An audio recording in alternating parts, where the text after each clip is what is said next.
एक परिवर्तन किया है और वो विशेष तौर पर जो इंजीनियरिंग वर्क्स का टेंडर होते हैं, अभी तक इंजीनियरिंग डिपार्टमेंट अपने आप तय करता था, लेकिन उसमें से भी जैसे सप्लाई एंड डिस्पोजल के सामान खरीदने के टेंडर हम करते हैं, उसका जो निर्णय है वो यहाँ चीफ मिनिस्टर के लेवल पर जो कमेटी होती है उसमें होते हैं।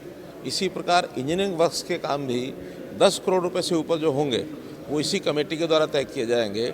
और इस नई परंपरा की ये पहली मीटिंग थी जिसके अंदर आज 10 प्रोजेक्ट्स के लिए टेंडर इनवाइट किए हुए थे, उनको सबको खोला गया।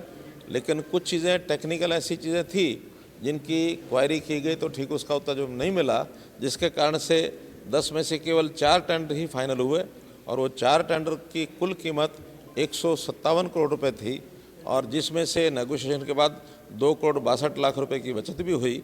तो इस प्रकार से ये आज 4 टेंडर फाइनल किए हैं। बाकी 6 टेंडर में से 2 टेंडर रद्द किए हैं।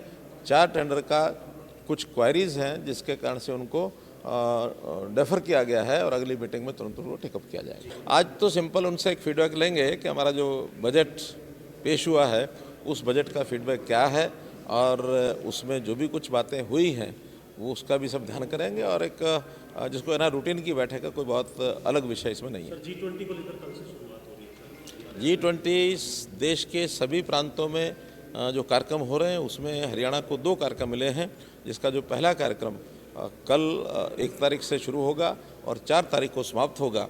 कल उसमें सायकाल के एक समय में मुझे भी जाना है और मैं समझता हूं कि हमने हरियाणा में ऐसे सब देशों के लोगों का अवगत करने के लिए अपनी जो व्यवस्थाएं की हैं और एक हरियाणा की एक अच्छी याद वो लेकर के जाए, इस प्रकार के कार्यक्रमों की संरचना की गई। सर, ई-टेंडरिंग को लेकर के सरपंच नहीं मान रहे, कल प्रदर्शन की बात। जैसा विषय पहले था वैसा ही है और उसमें हमने कहा है कि हम इसको एक बार सफलतापूर्वक करने के लिए जो भी कुछ करना होगा उसको पूरा करेंगे। कोई कठिनाई होगी तो इसको बाद में विचार करेंगे।